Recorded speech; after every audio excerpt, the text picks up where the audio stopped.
munaasabad si heer sare loo soo agaasimay oo ujeedkeedu ahaa furitaanka sanad dugsiyeedka cusub ee 2017-2018 ayaa maanta lagu qabtay mid ka mid ah masaajidada magaalada Laascaanood.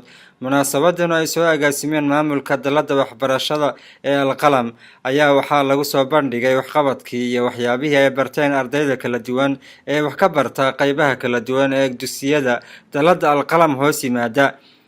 sidoo kale munaasabadan ayaa waxay xilka kula kala wareegeen Maxamed Xirsi Maxamed oo ah gudoomiye hore daladan, waxaana xilka ku wareejiyay Cali Axmed Cabdiraxmaan.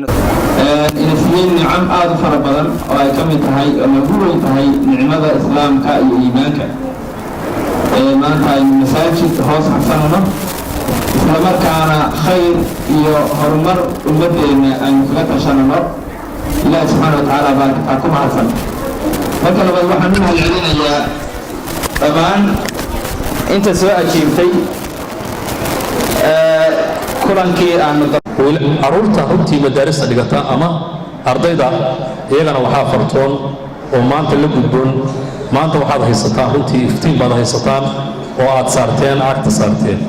iftiinkaas waxaa loo baahan yahay maanta bilow baad tihiin, mustaqbalkiinu maanta ayuu kow yahay. sideedaad ardayda ah inay fadhiyaan adeerto sanadkan fasalkii sideedaad gelaya ilaa fasalkii koowaad ilaa tamhiidka iyo ilaa xadaanada ay fadhiyaan aqoonta kala duwan waxa soo gudbiyay oo diyaariyay oo waxa weeye iskala juhuudeeda macallimiinta hortiina joogta ayaa iskale oo weli madaaris isu tagtay ah oo aanu madeynay kuna dadaalnay dadka walaalaha ah ee aqoonta xaafadda bariga ku wadahaya inay isu tagaan oo ay mideeyaan u soo qoray Alqalam schools marka la yidhi iskuuladii ay isu tageen qaybahooda kala duwanaa dugsiyadii hoose iyo dugsiyadii dhexe isku meel aanu sanadka aanu ku dhigaynay iyadoo weliba aanu arrintaa u gudbinay qaybaha waxbarashada gobolka ku shaqeeya walba muhiim farac u lahaa ama maamul farceed lahaa waalidiintu ay la xiriirayeen inaan maanta insha Allah tacaala aan ku wareejin doono inaan xilka ku wareejiyey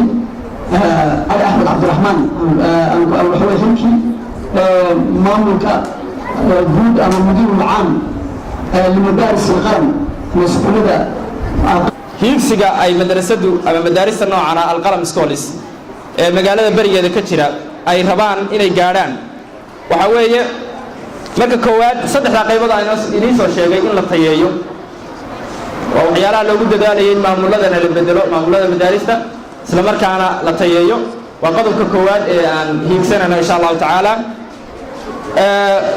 waxa kale oo sanadka insha Allah tacaala xaafadda aan ku soo kordhin doonaa ama madaarista soo kordhin doontaa qaybo cusub. qaybahaas waxa ka mid ah qayb boarding ah ama xeraysa ayaan insha Allah tacaala qabananaa wayna bisha sideedaadna isqorista socon doonta insha Allah tacaala ilaa sagaalaadna way bilaabayaan haddii Ilaahay idmo. alxamdulillah nidaamka iyagu wuxuu yahay in hal jiho lala wada xidhiidho, hal maamul baa la xidhiidhaysa waxa la wixii ardayga baranayay ayaad kala xidhiidhaysaa. I'm greeting all students and teachers and parents and audience, and I say peace of Allah be upon you. Listen to me well. As we know, there are many different languages spoken all over the world and the people. متى نالت الصومال استقلالها؟ نالت استقلالها في عام 1960 ميلادي. درادي waxaan aad iyo aad ugu farxay markaan arkay horumarka ay Daarul Qalam ay gaadhay ee Salama al-Khayriya xarunteedu waxay ku taalaa Ingiriiska.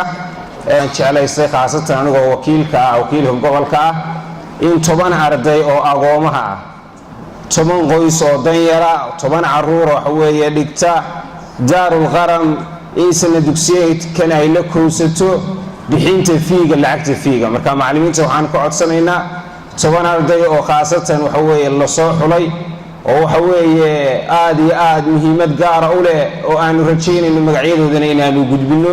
dambeyn dalada waxbarashada ee Alqalam ayaa waxay ka mid tahay daladaha ugu waaweyn dhanka waxbarashada gobolka Sool, waxaana ay sanad waliba soo saaraan boqolaal arday oo aad ay u sareysa aqoontoodu.